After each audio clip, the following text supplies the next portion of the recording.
AP మండలి నుంచి YCP walkout చేసింది. హోంమంత్రి అనిత వ్యాఖ్యలకు నిరసనగా వాకౌట్ చేసింది. హోంమంత్రి వ్యాఖ్యలపై వైసీపీ తీవ్ర అభ్యంతరం వ్యక్తం చేసింది. ప్రస్తుతం మీడియా పాయింట్ వద్ద వైసీపీ ఎమ్మెల్సీలు మాట్లాడుతున్నారు. ఆ లైవ్ చూద్దాం.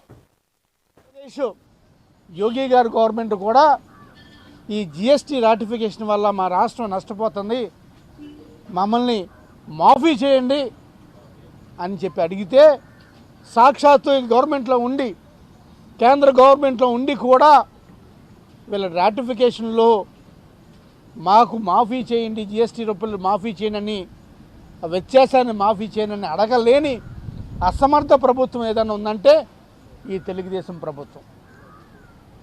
ఇక మూడో క్వశ్చన్ అడిగింది, మరి క్యాగ్ రిపోర్ట్ ప్రకారం సెప్టెంబర్ 2025 క్యాగ్ రిపోర్ట్ ప్రకారం మీరు ఏదైతే యాన్యువల్ బడ్జెట్లో యాన్యువల్ డెట్ని కోట్ చేస్తారో ఆ యాన్యువల్ డెట్లో భాగంగా 70% 70% అప్పులు ఈ 5 నెలల్లో తీసుకొచ్చేశారు. ఇంకా 7 నెలల సమయం ఉంది. 70% అప్పులు ఇప్పుడు తీసుకొస్తే అందులో 17% ఓన్లీ క్యాపిటల్ ఎక్స్పెండిచర్గా ఖర్చు పెట్టారు. మరి 83% ఆ డెట్ని దేనికి వాడారు? 83% డెట్ అని లోన్స్కి వాడారా? లోన్స్ మీద ఇంట్రెస్ట్కి వాడారా? ఆ సంగతి ఏంటో చెప్పండి అయ్యా అని చెప్పి ఫైనాన్స్ మినిస్టర్ గారిని అడగడం జరిగింది. ఇక నాలుగో ప్రశ్న ఆయన అడగడం, మరి జిఎస్టీ ట్యాక్స్ కలెక్షన్లో గత 15 నెలల నుంచి కూడా మా ప్రభుత్వంతో పోల్చుకుంటే ఈ ప్రభుత్వంలో జిఎస్టీ కలెక్షన్స్ అంత రావట్లేదే, ఎకనామిక్ చేంజ్ లేదే, మరి డబ్బులన్నీ ఏమైనాయి? మీరు తీసుకొచ్చిన లోన్స్ ఎక్కడ పెట్టారు? ఆ లోన్స్కి ఎంత ఇంట్రెస్ట్ కడుతున్నారు? ఆ లోన్స్ మెచ్యూరిటీ ఎప్పుడు? ఏ డబ్బు ఎక్కడి నుంచి తీసుకొచ్చారు? దేని మీద ఖర్చు పెడుతున్నారు? కాస్త వివరంగా చెప్పండి.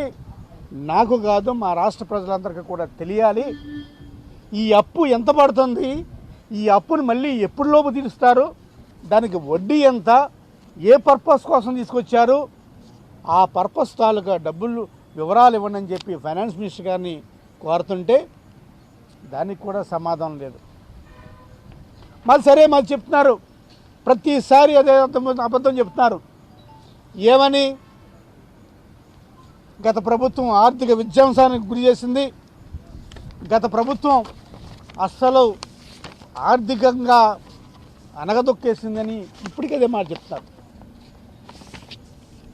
అసలు చేస్తుంది మీరు స్వామి, చేసేదే మీరు. ఒక్కసారి గత ప్రభుత్వం ఏం చేసిందనేది పెర్ క్యాపిటల్ ఇన్కమ్ చూసినా, లేకపోతే కాంపౌండ్ యాన్యువల్ గ్రోత్ రేట్ చూసినా, లేకపోతే ఏది చూసినా సరే మేము ఫస్ట్గానే ఉన్నాం. ఈ ప్రభుత్వం కేంద్ర ప్రభుత్వం దగ్గర నుంచి ఎక్కడెక్కడి నుంచో రుణాలు తీసుకొచ్చి ఈ డబ్బంతా కూడా వాళ్ళ జేబులో వేసుకుంటుంది తప్ప ఇంకా మరేదీ కాదు. మరి ఈ ప్రభుత్వాన్ని నేను అడుగుతున్నాను, మా ప్రభుత్వంలో ఉన్నప్పుడు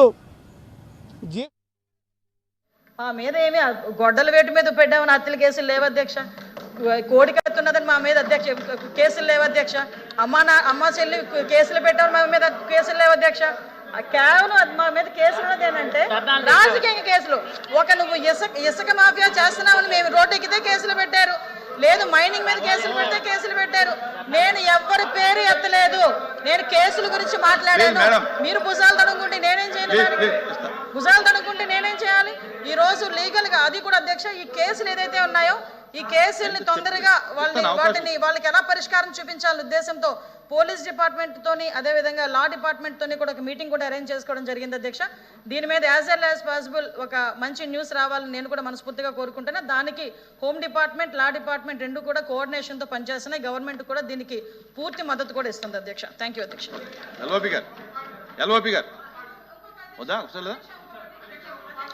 కూర్చోండి అధ్యక్ష.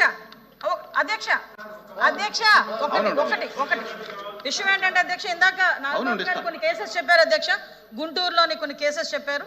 అటువంటి స్పెసిఫిక్ కేసెస్ ఏదైనా ఉంటే కనుక దయచేసి మా దృష్టి కనుక తీసుకొస్తే దాని మీద ఇమీడియట్ గా చర్యలు తీసుకొని వాళ్ళకి న్యాయం జరిగేలా చేస్తామని చైర్ ద్వారా సభ్యుడికి చెప్తున్నాను అధ్యక్ష. ఓకే గోపి గారు కూర్చోండి.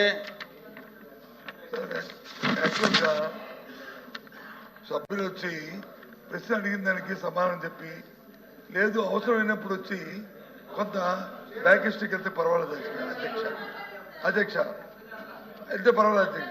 కానీ ఇక్కడ ఈ సభలో ఏమవుతుందంటే ఎంతసేపు 10-16 సంవత్సరాలు అయినప్పటికీ కూడా ఈ ప్రభుత్వానికి చేతకానట్లు, ఈ ప్రభుత్వానికి వచ్చి ఇంకా గత ప్రభుత్వంలో జరిగిన చెప్పుకుంది మరి ఈ ప్రభుత్వం ఏం చేస్తుంది అధ్యక్ష, దేనికి అధ్యక్ష?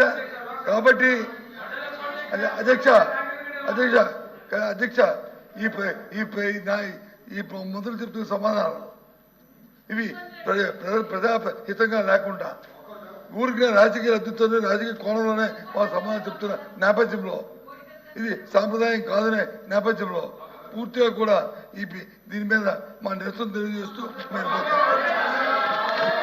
అధ్యక్ష